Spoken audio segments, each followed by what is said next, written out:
پوری ملاقات میں نہ کوئی شکوہ نہ عمران خان پر تنقید۔ مولانا طارق جمیل جب نواز شریف سے ملاقات کر کے جانے لگے تو جانتے ہیں سابق وزیر اعظم کے الفاظ کیا تھے۔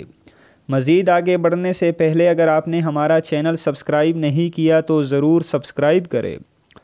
جاوید چودھری اپنے کالم کوئلوں کی دلالی میں لکھتے ہیں، مولانا کا اعتماد بہت خطرناک ہے۔ یہ پچھلے 2 ماہ سے کہہ رہے ہیں ہم عمران خان کا استعفیٰ لیے بغیر واپس نہیں جائیں گے۔ یہ اعتماد حکومت کی پریشانی، مارچ کی اجازت مل جانا اور میاں نواز شریف کی ضمانت بآواز کہہ رہی ہیں کہ حالات اب وہ نہیں ہیں جو چند ماہ پہلے تک تھے۔ چیزیں اور حالات کا رخ دونوں بدل رہے ہیں۔ چنانچہ مولانا اگر 5-10 لاکھ لوگوں کے ساتھ پنجاب میں داخل ہو گئے تو پھر بات ایک استعفے تک نہیں رہے گی، 3 استعفے ہوں گے۔ مارچ کامیاب ہوتا ہے یا ناکام یہ فیصلہ چند دنوں میں ہو جائے گا، تاہم یہ طے ہے کہ مارچ کے بعد حالات یہ نہیں رہیں گے۔ حکومت اگر بچ بھی گئی تو بھی بری طرح معذور ہو چکی ہوگی اور یہ زیادہ دنوں تک اپنے قدموں پر کھڑی نہیں رہ سکے گی۔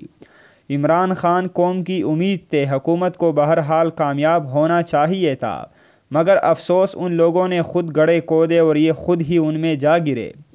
اب جب کندھوں پر بیٹھ کر آئیں گے تو پھر آپ کندھوں کی بے وفائی کا رونا نہیں رو سکتے۔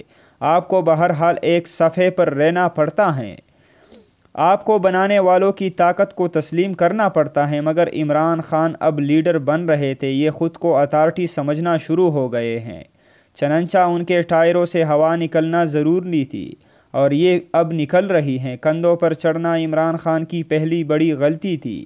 ان کی دوسری بڑی غلطی اپنی ساری توانائی اپوزیشن کو دبانے پر خرچ کر دینا تھی۔